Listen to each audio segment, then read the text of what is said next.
برطانیہ یہ جان چکا تھا کہ وہ برصغیر میں اب زیادہ دیر حکومت نہیں کر سکتا۔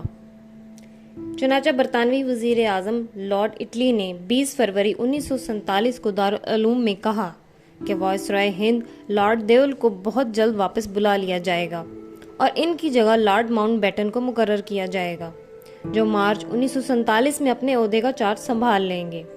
مسٹر اٹلی نے مزید کہا کہ برطانیہ یہ محسوس کرنے لگا ہے کہ اس کا ہندوستان میں زیادہ دیر تک اقتدار سنبھالے رکھنا کوئی مصلحت آمیز امر نہیں ہے، اس لیے جون 1948 سے پہلے ہندوستان کے نمائندوں کو اقتدار منتقل کر کے برطانیہ ہندوستان سے نکل آئے گا۔ وزیر اعظم اٹلی کے اس اعلان کے 4 روز بعد 24 فروری 1947 کو قائد اعظم محمد علی جناح نے مسلم لیگ کو مسلمانان ہند کے مطالبہ پاکستان کے موقف کو دہراتے ہوئے اپنے ایک بیان میں فرمایا، پاکستان حاصل کر کے رہیں گے۔ مسلم لیگ اپنے مطالبہ پاکستان سے 1 انچ بھی پیچھے نہیں ہٹے گی، کیونکہ 10 کروڑ مسلمانوں کا آزادی حاصل کرنے کا یہی ایک مؤثر ذریعہ ہے۔ 22 مارچ 1947 کو لارڈ دیول کی جگہ لارڈ ماؤنٹ بیٹن نے وائسرائے ہند کے عہدے کا چارج سنبھالا۔ لارڈ ماؤنٹ بیٹن نے ہندوستان کے سیاسی رہنماؤں سے بذات خود ملاقات کر کے ان کے نظریات معلوم کرنے کی کوشش کی اور اس مقصد کے لیے پہلے کانگریسی رہنما گاندھی جی سے ملاقات کی، اس کے بعد قائد اعظم محمد علی جناح سے ملاقات کی۔ 3 جون 1947 کو وائسرائے ہند لارڈ ماؤنٹ بیٹن نے آل انڈیا ریڈیو پر تقسیم ہند کا باقاعدہ طور پر اعلان کر دیا۔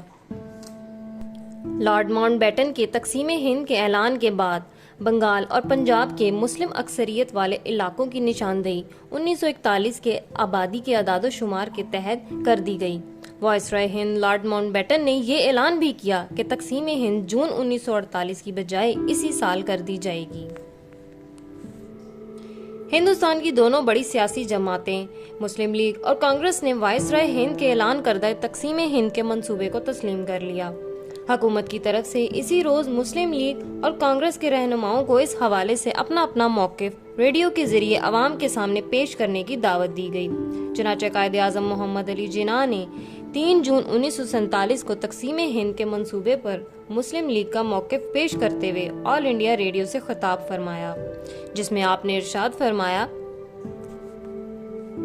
یہ پہلا موقع ہے کہ آل انڈیا ریڈیو سے غیر سرکاری حیثیت سے خیالات کے اظہار کا موقع دیا گیا ہے۔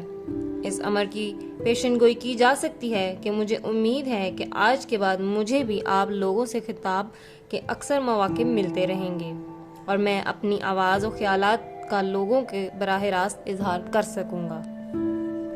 10 جون 1947 کو دہلی میں آل انڈیا مسلم لیگ کی کونسل کا ایک باضابطہ اجلاس طلب کیا گیا، جس میں قائد اعظم پر مکمل اعتماد ظاہر کیا گیا۔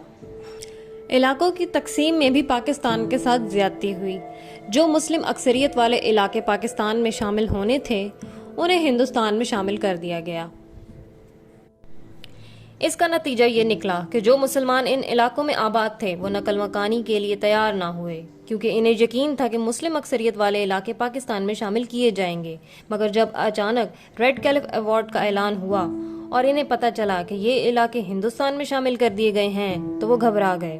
اتنی بڑی تعداد میں نقل مکانی کرنا کوئی آسان کام نہ تھا، اور پھر خون ریز فسادات شروع ہو گئے۔ لاکھوں مسلمان مرد، عورتیں اور بچے ان فسادات میں اپنی جانیں کھو بیٹھے۔ مسلمانوں کی املاک کو لوٹ لیا گیا اور جو زندہ بچے وہ بے سر و سامانی کی حالت میں پاکستان کی سرحدوں میں داخل ہوئے۔ 11 اگست 1947 کو ہی آئین ساز اسمبلی کے اجلاس میں پاکستان کے قومی پرچم کی منظوری دی گئی۔ اس موقع پر خطاب کرتے ہوئے نواب زادہ لیاقت علی خان نے کہا، یہ پرچم جیسا کہ آپ نے ملاحظہ فرمایا ہوگا کہ کسی ایک سیاسی پارٹی یا خاص قوم سے متعلق نہیں ہے۔ یہ پرچم پاکستانی ملت اور اس پاکستانی حکومت کا ہے جو 14 اگست کو ظہور میں آئے گا۔ بالآخر 13 اور 14 اگست 1947 کی درمیانی شب کو ریڈیو پاکستان لاہور سینٹر سے پاکستان بننے کا باقاعدہ اعلان کر دیا گیا، جس کو سن کر لوگوں میں خوشی کی لہر دوڑ گئی۔